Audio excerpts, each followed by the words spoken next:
Mapagpalang araw po sa ating lahat mga ma'am, sir. Dito tayo sa bayan po namin Balungaw. Mayroon akong sisilipin dito, residential farm lot. Ayun, may kuryente, may tubig po dito, may internet. Second lot siya. Yung magbibigay po yung seller natin ng 3 meters wide. 15 meters lang po ang layo sa barangay road. Tapos, ayan po, may kuryente tayo. Pwede po yung daan na yan papuntang Rosales. Sa Rosales. So, ito po yung property. Yan po si nanay ang may-ari ng property kasama natin. Tuturo niya yung right of way na sinasabi niya. Ayan po sa gilid. Yan po. Ang sabi mula dito hanggang dyan, 3 meters papasok po sa property. So mga 10 to 15 meters lamang po yung barangay road papunta po sa property na ibibenta ni nanay. May sukat po na 1,987 square meter. Ayan, lupa premium po yung nasa harap. Pero ang ibibenta niya yung nasa likod ng bahay niya. So, pwedeng dumaan sa gitna pero sabi ko sa gilid na lang kasi yung susukatin na ibibigay po sa kanya. Tatanggalin po yung kulungan ng baboy na yan para malumuwang po. Ayan na po yung property. Yan po yung boundary tapos pag ganun po. Ayan, matatanggal po itong kulungan ng baboy. Basta 3 meters, mabibigyan tayo. Pasok po yung ating 4 wheels dyan. Napakaganda po. Puntahan po natin sa likod para makita nyo po yung binibenta na lupa ni nanay. So, tara po. Yung property na to ay titled property. Pangalan po ni yung mga anak ni nanay tsaka yung manugang niya kasi pinangalan niya po sa kanyang mga anak yung property. Yan po yung bahay ni nanay. So, from bayan po ng Balungaw, nasa ano lang po ito. Nasa 3 kilometer more or less. Ayan, napakalapit po.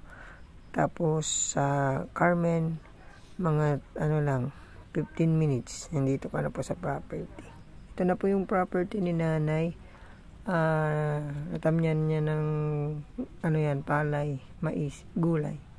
Yung kanya pong property na yan, yung tinamnan po ng yung ka-harvest na ng mais, yan po kanyang binibenta ngayon. Hanggang doon po sa may galingan po natin sa right of way kanina.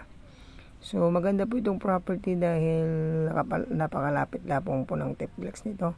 Ayan nga, 15 minutes nandito ka na sa property. Tapos papuntang Manila to 2 hours and 20 minutes to 30 minutes nandito ka na po sa property. Hagitnaan po ng Ilocos, papunta pong Ilocos mga 3 to 4 hours. Tapos Baguio 2 hours lamang ang biyahe papunta po dito sa amin. Tapos malapit na rin po sa SM. Sa bayan po namin may mga ano na rin po, may mga hospital, church, mga malapit ng palengke, ganyan. So may mga grocery na rin po dyan. So maganda po ang aming bayan. Baka magustuhan nyo pong mag-invest dito kaya tumira po dito sa aming bayan ng Balungaw. Pinagmamalaki po namin na hot spring dito sa bayan po namin.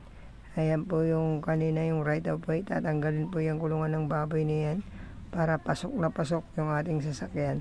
Although hindi po tayo nakadikit sa barangay road, meron naman tayong ibibigay ni nanay na 3 meters wide na right of way para makapasok po ang ating pong sasakyan. By the way, hindi po nababaha dito sa part na to ng Balungaw. Mataas po sa barangay na ito. Kahit hindi na po tayo magtabon sa lugar na ito dahil hindi po tayo nababaha. Ipapasilip po lang po yung barangay road and napakalapit po ng property kung dito tayo dadaan kasi yung gilid na po yan ay magiging farm to market road. Baka mabuksan po yan someday, so mas malapit siya. So yan. So sana po magustuhan nyo po itong property na inaalok ko sa inyo ngayon sa bayan po ng Balungaw. May sukat po na 1,987 square meter, titled property at bayad po ang kanila pong tax every year. Ang price ni nanay dito 500,000. So yun, sana magustuhan nyo po. God bless po sa ating lahat. Thank you.